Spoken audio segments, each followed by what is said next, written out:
نحمدہ ونصلی علی رسولہ الکریم اللہم صلی وسلم علی سید البشر والشفیع والمشفع فی المحشر الذی ختمت بہ النبیین وعالیت درجتہ فی علیین ووصفتہ فی کتابک المبین فقلت وانت اصدق الصادقین واحسن القائلین وما ارسلناک الا رحمتا للعالمین اما بعد حضرات، ابھی امیر محترم آپ سے ہم کلام تھے اور اس سے پہلے میری جماعت کے ناظم اعلیٰ آپ کے سامنے جماعت کی غیرت مندانہ پالیسی رکھ رہے تھے۔ میں جب سرگودا میں آیا ہوں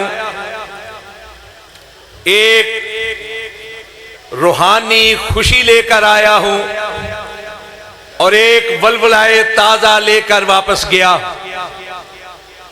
روحانی خوشی اس لحاظ سے بھی کہ یہاں میں حضرت مولانا شیخ الحدیث مولانا ابو السلام محمد صدیق سرگودوی رحمت اللہ علیہ کے سامنے زانوے تلمذ کرتا رہا، اور میرے ایک استاد جناب ڈاکٹر سعید چنیوٹی یہاں تشریف فرما ہے۔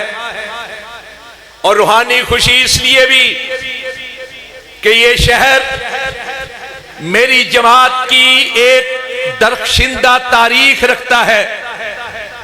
شاید آج کا نوجوان نہ جانتا ہو کہ آپ کی 19 بلاک کی مسجد میں مرکزی جمعیت اہل حدیث پاکستان کے ایک عبوری ناظم اعلیٰ بھی خطیب رہے ہیں، حضرت مولانا محمد اسحاق رحمانی رحمت اللہ علیہ۔ یہاں جیت علماء کرام ہیں، رہے ہیں، اب بھی ہیں، لیکن اس شہر کے رہنے والوں، اس شہر میں ایک ایسا عظیم مجاہد بھی رہا ہے، اس شہر کا باسی، اس شہر کی مٹی میں آرام کرنے والا، وہ کہ جس کو میں نہیں، میری جماعت کے علماء نہیں، تمام مکاتب فکر بالاتفاق فاتح قادیاں کہتے ہیں، جو 1903 میں قادیاں میں جا کر ایک ایک چوک میں کھڑے ہو کر مرزا قادیانی کو للکارتا رہا کہ آؤ ختم نبوت کے حوالے سے میرے ساتھ مقابلہ کرو، لیکن مرزا قادیانی کو جرت نہیں ہوئی۔ میں اسی فاتح قادیاں کی بات کر رہا ہوں کہ جس کو ہمارے بزرگ نہایت قابل احترام امیر شریعت حضرت سید عطا اللہ شاہ بخاری رحمت اللہ علیہ بڑے احترام کے ساتھ ابا جی کہا کرتے تھے، اس لیے کہ فاتح قادیاں کے ایک لختے جگر صاحبزادے عطا اللہ نام تھا، ایک ہی بیٹے وہ شہید ہو گئے تھے، حضرت سید عطا اللہ شاہ بخاری احترام کے رشتے کے ساتھ حضرت فاتح قادیاں کو ابا جی کہا کرتے تھے۔ میں اسی فاتح قادیاں کی بات کر رہا ہوں کہ جس کو پاکستان کی تاریخ کے ایک اور مجاہد ختم نبوت حضرت مولانا منظور احمد چنیوٹی رحمت اللہ علیہ نے اس طرح خراج عقیدت پیش کیا کہ اپنے ایک بیٹے کا نام ثناء اللہ رکھا۔ وہ فاتح قادیاں شیخ الاسلام شیر پنجاب حضرت مولانا ثناء اللہ امرتسری رحمت اللہ علیہ کہ جن کے بارے میں مجاہد ختم نبوت حضرت مولانا اللہ وسایا حافظہ اللہ اپنی کتاب احتساب قادیانیت کی 8ویں جلد کے آغاز میں کہتے ہیں کہ ایسے محسوس ہوتا ہے جیسے اللہ رب العزت نے حضرت مولانا ثناء اللہ مرسری رحمت اللہ علیہ کو پیدا ہی اس لیے کیا تھا کہ قادیانیت کا خاتمہ کر سکے، استحصال کر سکے۔ آپ لوگ مبارکباد کے مستحق ہیں کہ اس شہر کے اندر مختلف مقاصد فکر سے تعلق رکھنے والی تنظیمیں، مذہبی جماعتیں کثرت کے ساتھ ختم نبوت کے موضوع پر کانفرنسیں منعقد کرتی ہے۔ آپ کے اس شہر کے اندر ہماری مرکزی جمعیت اہل حدیث پاکستان اور اہل حدیث یوتھ فورس اسی عقیدہ ختم نبوت کے تحفظ کے عنوان پر کئی کانفرنسیں منعقد کر چکی ہے، اور آج کی یہ کانفرنس، آج کا یہ عظیم الشان اجتماع اس تاریخ کے اوپر ایک تاج کی حیثیت رکھتا ہے۔ آج کا یہ اجتماع ایک نئی تاریخ رقم کر رہا ہے۔ اتنی بڑی تعداد میں اہل توحید جمع ہے، اور اس لحاظ سے بھی آج کا یہ اجتماع تاریخ رقم کر رہا ہے کہ آج اس اجتماع کے اسٹیج پر تمام مکاتب فکر کے اور تمام سیاسی جماعتوں کے رہنما موجود ہیں، اور ایک ہی آواز بلند کر رہے ہیں کہ پاکستان کا مطلب کیا؟ لا الہ الا۔ ایسے نہیں آپ بیٹھ کر اپنی آواز کو بلند نہیں کر رہے، اور ختم نبوت کا عقیدہ وہ ہے جس کے تحفظ کی خاطر مسیلمہ کذاب کے خلاف 1200 صحابہ کرام نے جام شہادت نوش کیا تھا۔ اونچی آواز کے ساتھ، دل کی گہرائیوں سے، وجدان کے ساتھ، پاکستان کا مطلب کیا؟ لا الہ الا اللہ۔ پاکستان کا مطلب کیا؟ لا الہ الا اللہ۔ تاج و تخت ختم نبوت زندہ باد، تاج و تخت ختم نبوت زندہ باد، عظمت صحابہ زندہ باد، شان صحابہ زندہ باد۔ لوگوں، پاکستان پہلا ملک ہے دنیا کا جس میں بالاتفاق عقیدہ ختم نبوت کا قانون بنا تھا۔ حضرات، ہماری بدقسمتی ہے کہ ہم مختلف مسالک سے تعلق رکھنے والے مختلف بہانوں کے ساتھ ایک دوسرے کے ساتھ الجھتے رہتے ہیں، جھگڑتے رہتے ہیں۔ ایک دوسرے کے ساتھ ہم ایک دوسرے کے گریبان تک ہاتھ لے جانے کی کوشش کرتے ہیں، لیکن حضرات یہ حقیقت ہے کہ ایک ہی معاملہ ایسا ہے جب ہم سارے اختلافات ختم کر کے ایک ہو جاتے ہیں، اور وہ معاملہ سونے مدینے والے کی عظمت کا معاملہ ہے۔ وہ معاملہ مدینے والے سے تعلق خاطر کا معاملہ ہے۔ وہ معاملہ سونے کی ساتھ عقیدت کا معاملہ ہے۔ وہ معاملہ ختم نبوت کا معاملہ ہے۔ حضرات، ختم نبوت کا عقیدہ اتفاقی بھی ہے، یقینی بھی ہے۔ اتفاقی ایسا کہ دنیا بھر کے مسلمان، خواہ کسی خطے سے تعلق رکھنے والے ہوں، خواہ کسی مسلک سے تعلق رکھنے والے ہوں، خواہ کسی مکتب سے تعلق رکھنے والے ہوں، ایک ہی عقیدہ ہے کہ آمنہ کے لال کے بعد، مکہ کے در یتیم کے بعد، مدینہ کے تاجدار کے بعد، نبیوں کے امام، رسولوں کے سردار کے بعد کوئی نبی نہیں آ سکتا، کسی قسم کا کوئی نبی نہیں آ سکتا کہ آپ وہ ہیں جن کے سر اقدس پر ختم نبوت کا تاج رکھ دیا گیا۔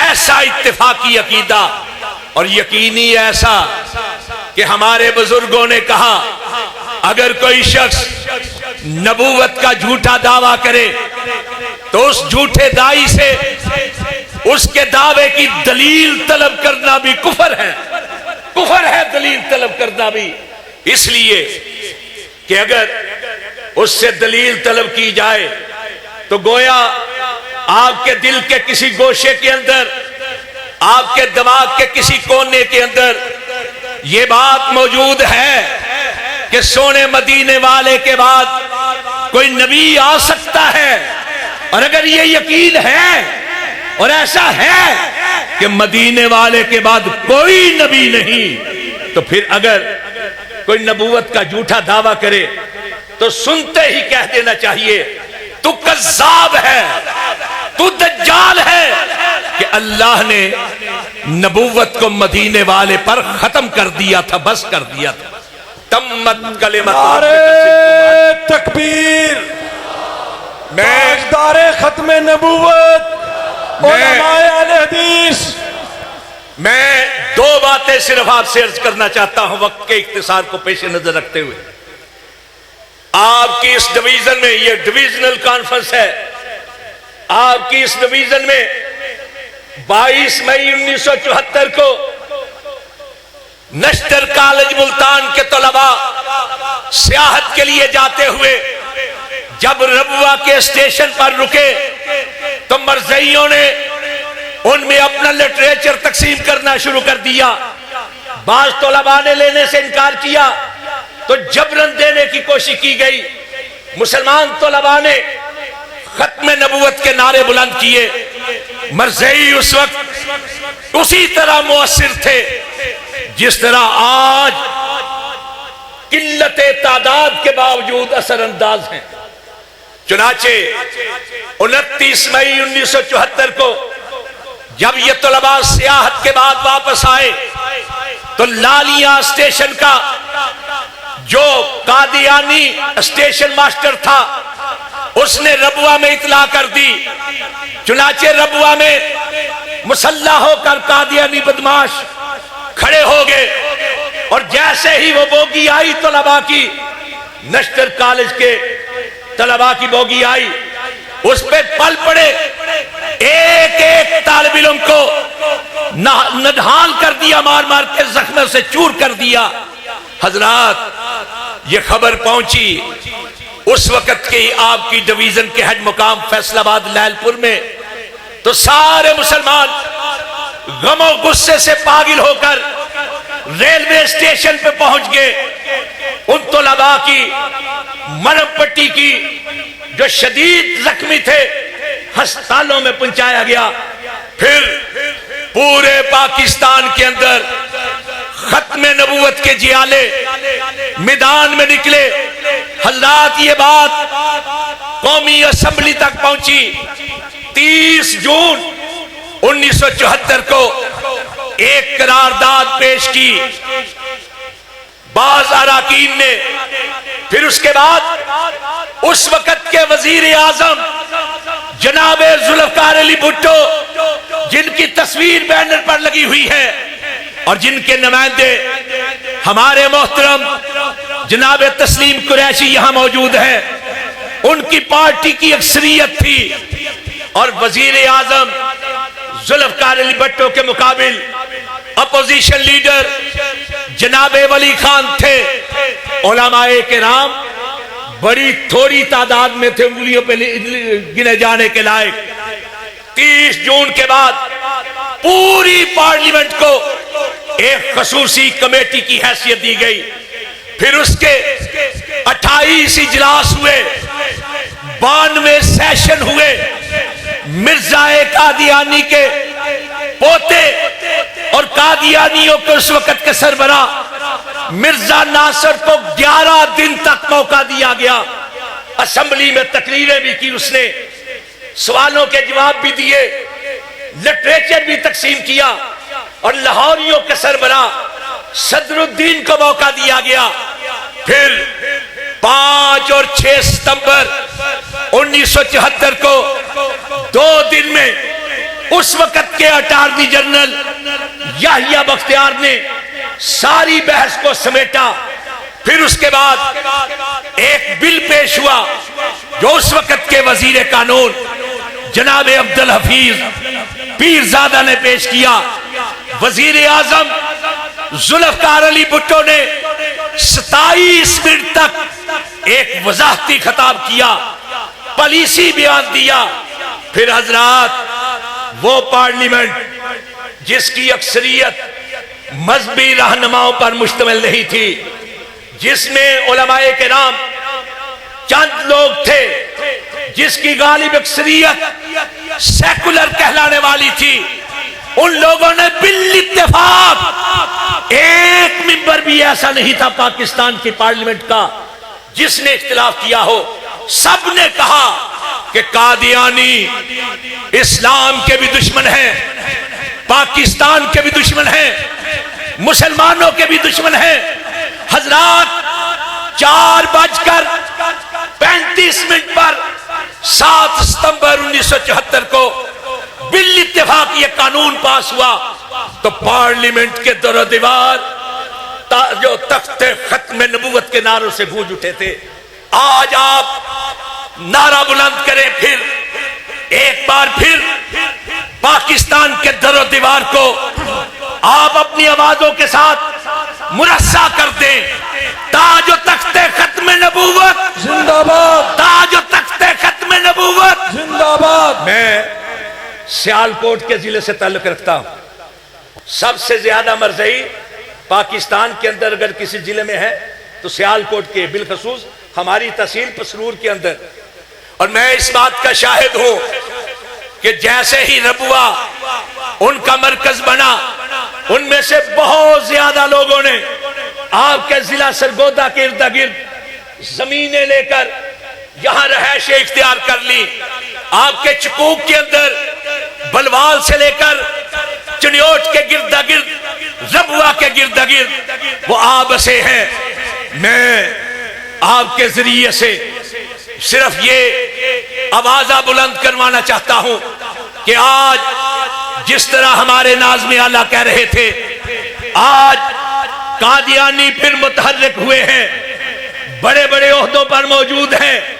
اگر ان کی اپنی پارٹی کا کوئی ایم پی اے ان کے کسی فرد کے بارے میں کہہ دے کہ یہ مرزئی ہے، ختم نبوت کا اعلان کر کے دکھائے، تو اس کے خلاف پرچے کر کے اس پر تشدد کیا جاتا ہے. حضرات، میں آپ کے اس عظیم اجتماع کو دیکھتے ہوئے میں یہ سوچ رہا ہوں کہ جب پاکستان کی غالب ترین اکثریت ختم نبوت کے پہرے دار ہیں اور ہیں، اگر سارے مکاتب فکر ختم نبوت کے تحفظ کے لیے میدان میں نکل آئے ہیں، تو کیا دنیا کی کوئی طاقت ختم نبوت کے عقیدے پر آنچ لا سکتی ہے؟ بتائیں، لا سکتی ہے؟ نہیں.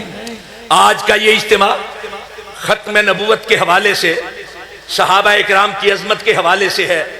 میں آپ سے پوچھتا ہوں، جبر نہیں، دل پہ ہاتھ رکھ کر سچے دل کے ساتھ یہ بتائیں کہ اگر عقیدہ ختم نبوت کے تحفظ کے لیے مسیلمہ کذاب کے خلاف 1200 صحابہ شہید ہو سکتے ہیں، تو اگر وقت آیا تو آپ میدان میں نکلیں گے؟